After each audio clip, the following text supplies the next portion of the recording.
Всем привет!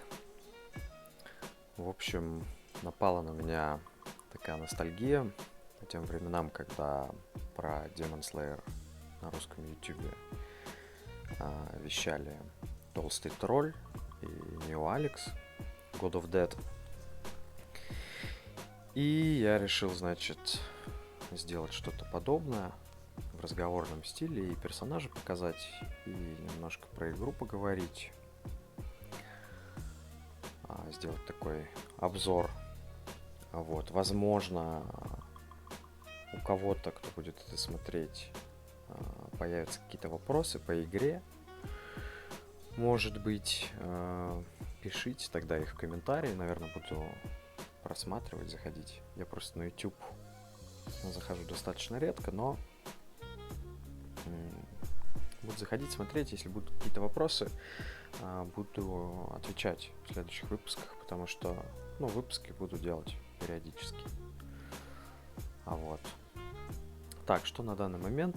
На данный момент мы имеем мага 48 уровня. Персонаж зарегистрирован 29 января. Сегодня у нас 9 мая. То есть получается 3 с небольшим месяца персонажу. Достаточно длительное время персонаж сидел на 39 уровне. Собственно, изначально вообще был план остановиться на 59 уровне и сидеть. Вот, но, как показала практика, как показала игра, здесь в игре очень много ресурсов, которые в Demon Slayer было достать очень тяжело. Здесь, в Demon Slayer имеется в виду в мобильной версии. Там было ресурсы доставать достаточно тяжко определенные. Здесь есть вот такие великолепные обменники, где нет проблем там с махрой, с горохом для сильфа, с кнутами, и так далее, и так далее. Здесь куча ресурсов. Я покажу сейчас, что есть вообще, что накоплено за эти 3 месяца, да. Например, вот те же самые скипетры, 4400 скипетров за 3 месяца. Если бы я это сказал во времена Demon Slayer, 100% подумали, что я лютый донатер, потому что здесь я доначу очень мало. То есть приличные суммы, но редко я это делаю на ивенты, которые дают к покупке самих баллинов, они дают еще баллины. Да, вот. То есть 2000, там 70 покупаешь, плюс тебе еще 1000, еще 600, 300. Это все плюсуется, да, и вот сегодня я купил там 7800, чтобы крылья забрать. Вот. И, соответственно, получилось в общей сложности 15600 баллинов. Я их все заюзал в горшок. Вот, собственно, еще про это расскажу. Вот, давайте по порядку. Сет 30. В общем, когда я понял, что проблем с ресурсами здесь нет, то все-таки принял решение идти на 80 уровень, качаться полностью.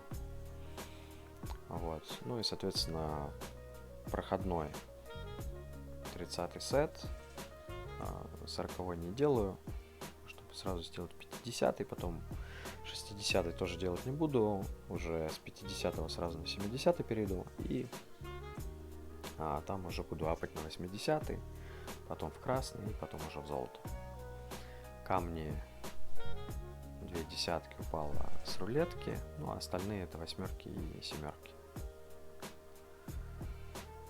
Вот. 50 уровню уже здесь заготовлено золото, заготовлены шило для того, чтобы проколоть, да, дополнительные отверстия. Вот, но все равно шило еще придется докупать. Шил не очень много. Модный облик 7 уровня, крылья 5, но все уже есть на то, чтобы сделать крылья 6 уровня. Вот, и потихонечку качаю шмот для того, чтобы сделать 8-й. Вот, но я думаю, будет не скоро, может быть, через месяц, может быть, через 2.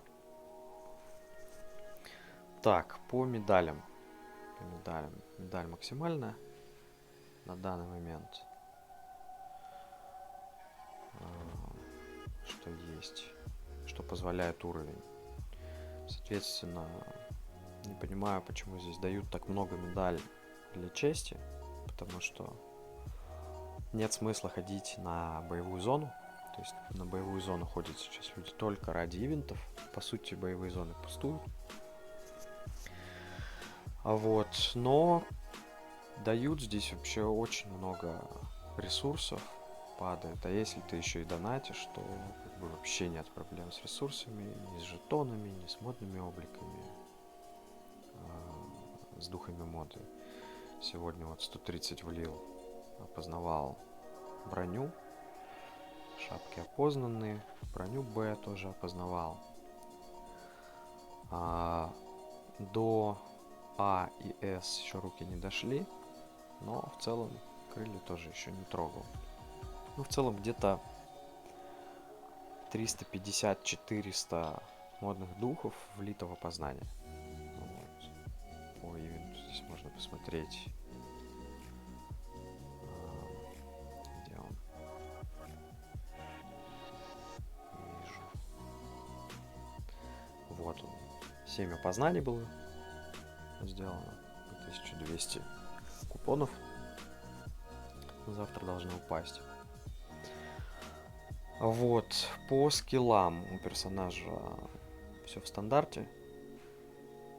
На 50 уровне открою вторую ветку. Сделаю одну ДД, вторую для хила. С рунами, в принципе, уже все в порядке, можно играть. А и даже на 80 уровне здесь, по сути, не хватает только амнезии и руны, которая снимает баф. Вот, но это руны, скажем так, на определенный случай. В целом, вот с этим набором уже можно играть, и можно ходить уже и в PvP бои, и на боссов, собственно говоря. Таланты пока не открыты. Так, здесь 80 уровень. И дальше пока не могу, пока уровень не позволяет. Вот. Конюшня. Конюшня пока такая. Кнутов больше, чем я смогу влить. Потому что интеллект я уже уперся в потолок здесь. После этого, правда, взял еще одного коня. Но теперь жду ивент. Ну, здесь осталось чуть-чуть прям долить. В интеллект там, броню и здоровье я прокачаю. Ну и, наверное, останется качать только силу, потому что, честно говоря, пока я упора на конюшню коней мало. Пока я упора на конюшню даже не делал. Вот. То есть пока она здесь пустует, можно так сказать. Конечно, есть на чем побегать, скажем так, да, но в целом очень многих коней нет.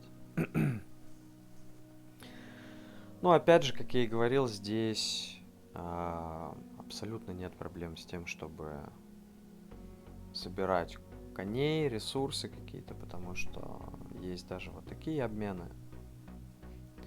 Собираются медальки, да, и можно брать коней. У меня вот этих двух еще нет, но я очень сильно хочу вот этого Скорпиона. Он у меня был, я на нем любил возить персонажа. Я вот хочу взять его, потом уже, наверное, буду копить на что-то посильнее, ну, либо буду брать уже всех подряд. Так, с астралами на данный момент все стандартно. То есть крита нет на 40 уровне. Появится только на 50 и появится только на боссах. То есть, по сути, это будут боссы мировые, остров сильфов, ну и боссы гильдии. Вот. Для PvP готовлю маг защиту. она пойдет пятым, и уйду в максимальный деф со стабильным уроном. Вот, буду на 50 уровне на PvP ломать так людей. Так, что еще здесь показать? Скиллы я показал. Дракон, да. Дракон открыт, но он пустой, потому что пока только 13 уровней я прошел в Некрополе. Вот, нужно будет проходить повыше, пока не позволяет БР. 14 я, наверное, смогу взять, но не хочу напрягаться, поэтому поднимаю БР и потом спокойно прохожу. Вот. К 50 уровню коплю крипты, пока только 322, но буквально пару дней назад покупал вот этого коня, слил 6000 криптов туда накопленных. Вот, ну, на 50 уровень нужно будет и элементы покупать для леги, да, и, наверное, буду брать на баф какие-то рецепты. Конечно, в идеале рецепты нужны вот такие, которые продают в вип-лавке. Почему-то она недоступна сейчас мне. Исчезла. Но в вип-лавке есть рецепты. Они, правда, стоят очень дорого. По 5000 баллинов. Я считаю, что это очень дорого. Но, опять же, я опираюсь на опыт, исходя из того, что было в Demon Slayer, да. Вот. Ну и здесь все-таки я, наверное, замечу такую вещь, что данный проект Fortune, он, в принципе, реализовывался на совсем другой рынок. То есть не на рынок СНГ, где люди, по сути, в большинстве своем бедные, да, относительно европейской части и Америки. Вот. И здесь все немножко сдвинуто. И цены сдвинуты повыше здесь. И мне кажется, вот, горшок сегодня было задоначено в общей сложности с ивентами 15600 баллинов, да, и я не вытащил ни одного коня.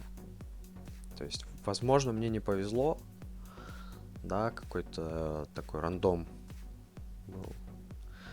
Великий китайский рандом, как мы шутим в чате с гильдийцами. Вот. А возможно, здесь как раз-таки очень сильно подвинут вот этот шанс выпадения в сторону большого доната.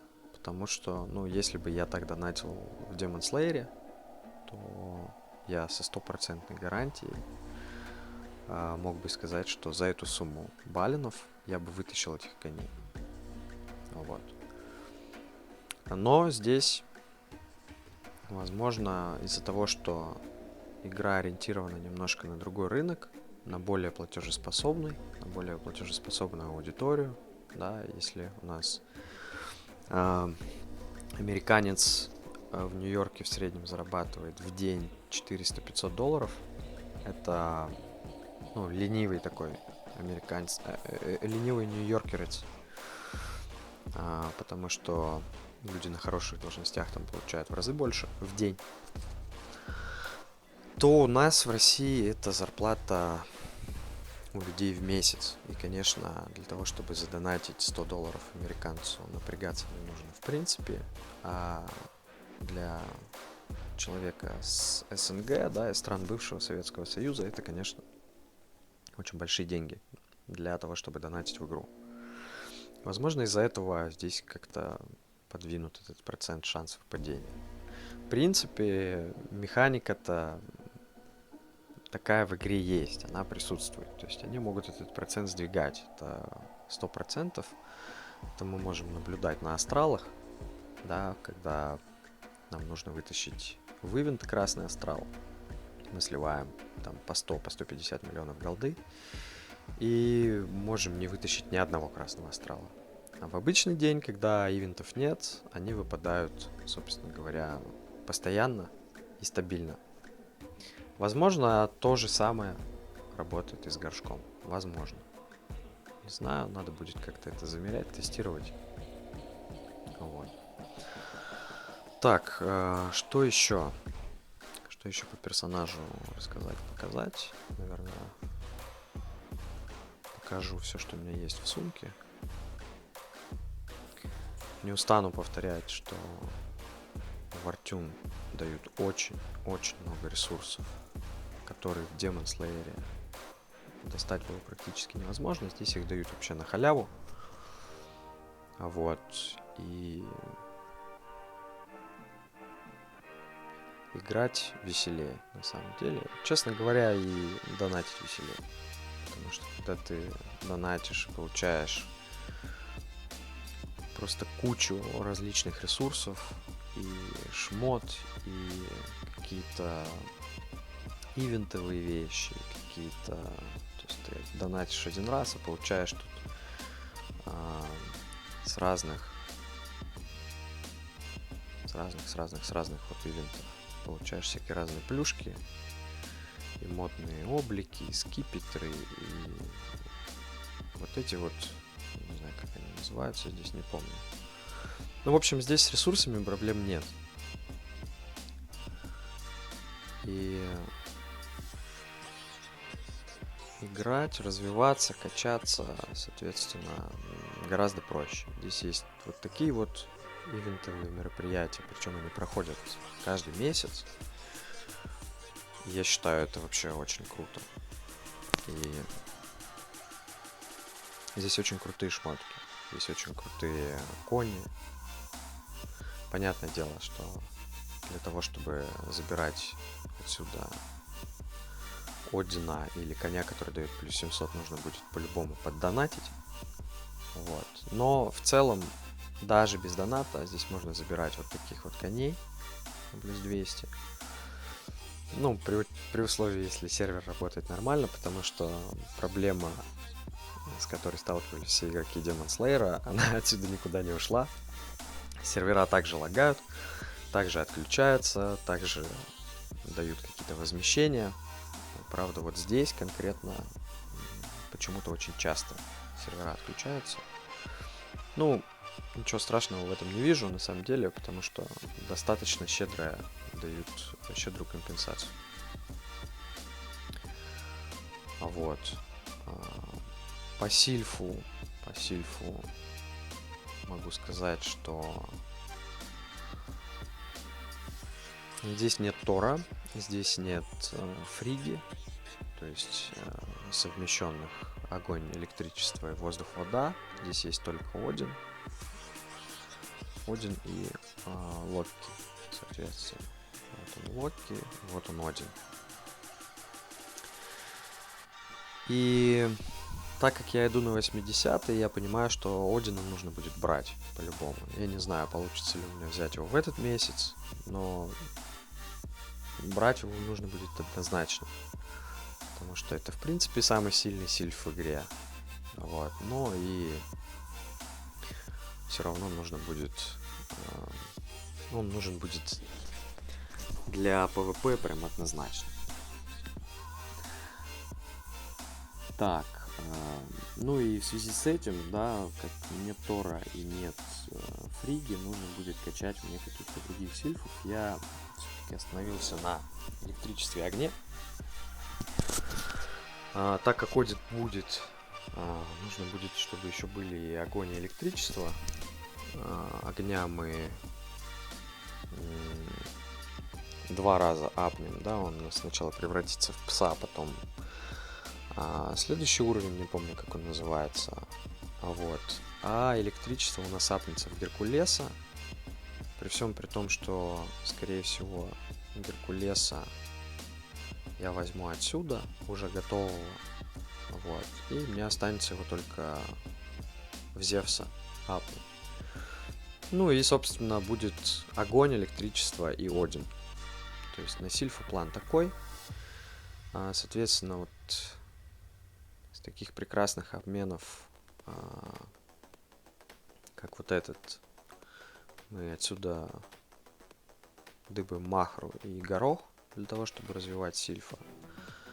Будем бить босса гильдии позже качаются все, и в целом как бы будем убивать больше боссов гильдии в скором уже в ближайшем времени, и в принципе будет и такой горох для того, чтобы качать Одина. Вот. Как и в Demon Slayer, здесь проблема вот с этими ресурсами. То есть с этими вроде нет, нормально, они с ивентов падают, с обычных. То есть фиолетовые шмотки можно будет сделать, а вот в золото и в красное нужно будет постараться все-таки. Чего нельзя сказать про шмот, потому что шмот для шмота здесь для красного и для золотого ресурсов предостаточно. Что есть, то есть. Вот. О чем еще хотел сказать? Знаю, что очень много ребят, в принципе, не знает каких-то банальных, простых вещей про Demon Slayer. Например, про то, как работают резисты. Кстати, эти розочники, которые дарят розы, реально просто задолбали. Здесь нет ивента на розы. То есть здесь ивенты меняются каждые 2-3 дня. По-моему, каждые 2 дня. Не как в Demon Slayer было, там не по 5 дней один ивент идет, а по 2 дня. То есть они сменяются очень быстро. Вот, они по сути одни и те же. Но ивента на розы нет. То есть я спрашивал ребят, кто давно играет уже в Артюн. Они говорят, что ивент на розы бывает, но это какое-то сезонное событие.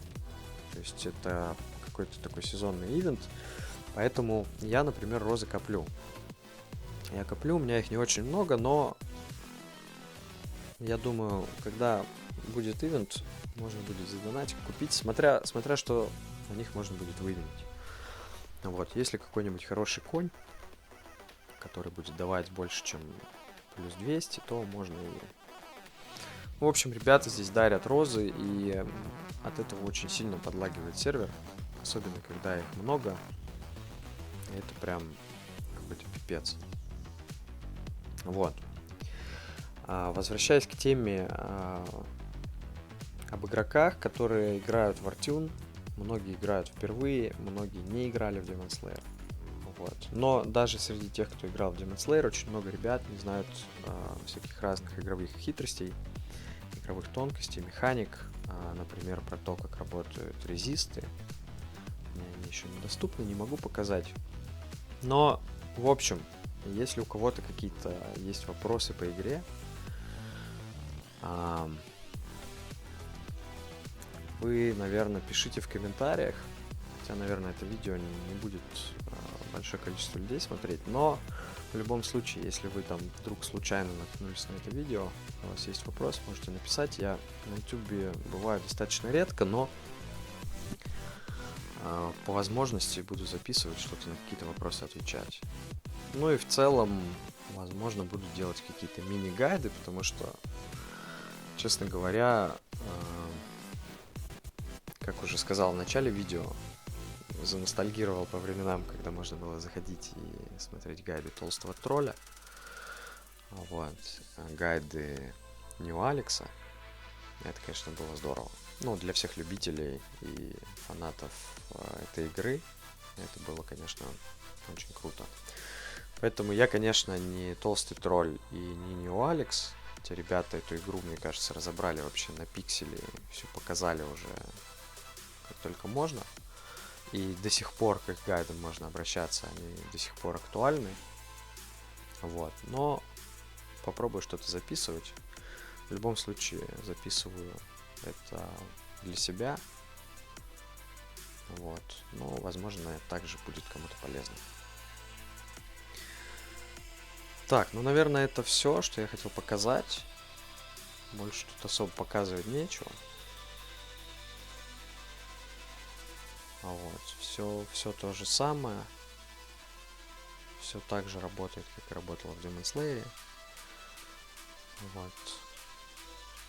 Тот же огород, все то же самое. В принципе, все показал, наверное, все, что хотел, зафиксировал. Наверное, мы уже увидимся с вами или услышимся в новом выпуске. как только, как только у меня будет настроение его записывать. Все, всем пока.